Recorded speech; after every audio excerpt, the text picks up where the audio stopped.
Hello everyone and welcome back. In this lesson, we're going to continue the series that we have on workflows where we bring together components of GIS into more realistic ways that you would actually work with your data. In this lecture on workflows, we're going to cover data preparation. And how we're going to do that is we're going to take a look at the final assignment from the first class in this specialization on the voting data for one of the propositions in California's 2012 election. And we're going to go through the data cleanup I did to provide the data to you for that assignment. As nice as it would have been if the data just worked for the assignment right out of the website that I got it from, it didn't, and I needed to do some preparation to make it clear to you what you needed to do for the assignment. Even as you advance in your use of GIS, you'll still find plenty of situations where you need to massage data or work with the attributes a bit to get it into the format that you need to do your analysis. It's not just as nice as plugging it all into a geoprocessing tool and saying go, because sometimes your data types don't match, or sometimes one tool needs a certain bit of information and you need to use the field calculator to generate that information based upon another tool. So in this lesson, I'm going to show you the data preparation I did in order to prep the data for you for that previous assignment so that you understand more realistically how this happens when you do GIS analysis. For those of you who didn't do that assignment or who are coming into this class without having done the previous class, what we're looking at here is a layer of California voting precincts. And if we zoom in a bit, we'll see them more where the urban areas have much smaller precincts. Precincts being where people go to vote. In the attribute table for this, we see all of the data for all of the propositions here, along with a number of other fields. So we see the number of voters for all these propositions. Some of these values have nulls. So if I go to select by attributes to find some and make sure statewide ballot data is chosen, and I find the proposition 37 field that we were using, and I'll say is null because the equal sign doesn't work with null. It's an is statement in this case. So I'll do apply and I'll see that some of these are nulls. And if we reduce it, we'll see that they are nulls almost across the board here. So we just don't have data for those precincts. And this creates problems when we go to the spatial join step to try to aggregate the data to the counties level. And in fact, it even creates symbology problems. So if we go to properties and we switch to quantities for symbology and find the proposition 37 field now, it says maximum sample size reached. That's one additional issue. But if I click apply, those null values are just holes here, so which makes sense. We don't know the value, so we can't symbolize it, but at the same time it shows us that we have some data problems. So let's run the spatial join that we did for the previous class. And the target features are the counties and the join features are the statewide ballot data, and I'll leave that just fine there. And down below here, we'll leave it joined to one, but we're going to aggregate this attribute, remember.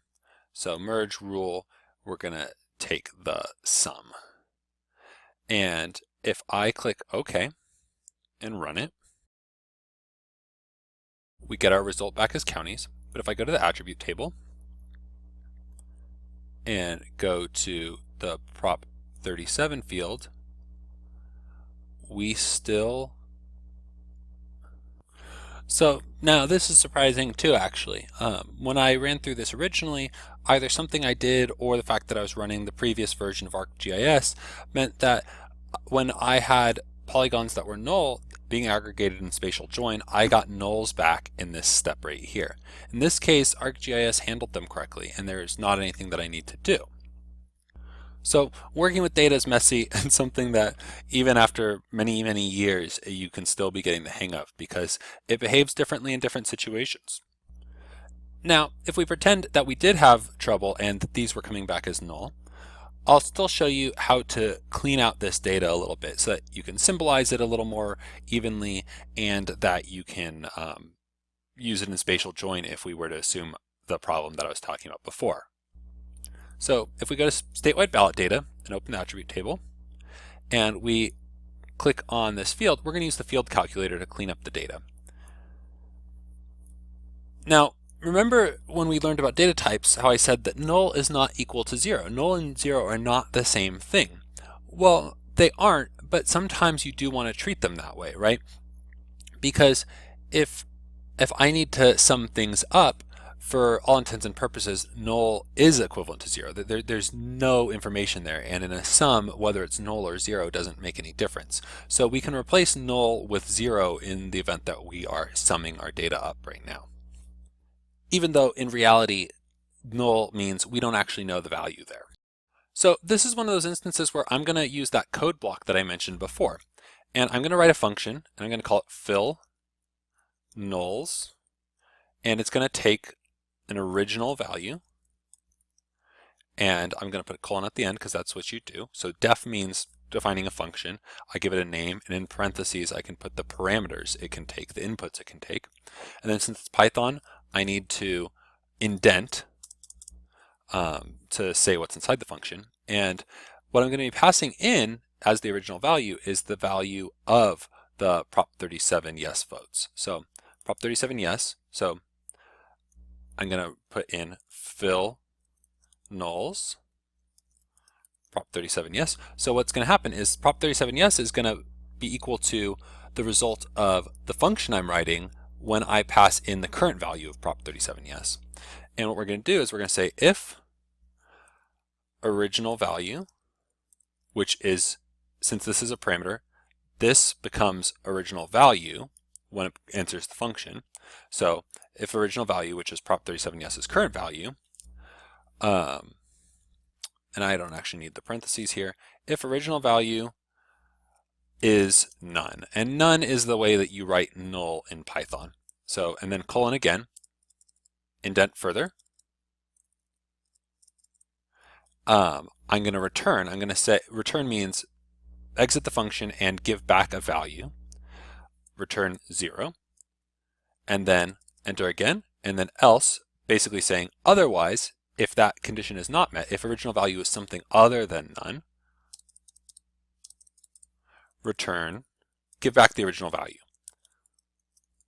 So basically what we're saying is pass the value of the table, pass the value of the record through this function. And what the function does is if the original value is a null value, it replaces it with 0. It returns a 0 to be passed back to the Prop 37 yes field. If it's something other than a null value, it just returns the value that we passed in, so it doesn't modify it. So I can now click OK to run this. It's calculating the records, and we can see that these records didn't change, but that our null value was replaced with a 0. This is a really handy way that we can use the field calculator to modify data in place, preserving certain parts, but using a conditional to match parts that we need to clean or modify. Now, I did a number of other things to clean up the data before I gave it to you all. So I removed fields that weren't important to you so that you didn't have to sort through them all. So I could have right-clicked and done delete field on all of these, and then it gives me a warning here, and then I click yes, and it deletes the field.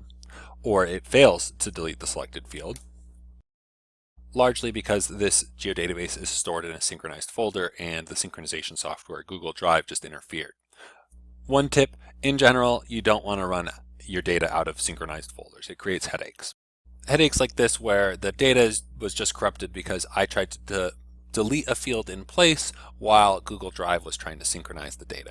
So this is just another type of problem that you can run into working with your data. So I could go back into Google Drive and restore a previous version of the data, but I have another copy of it, and since we're just doing a demonstration here, I'll work with that.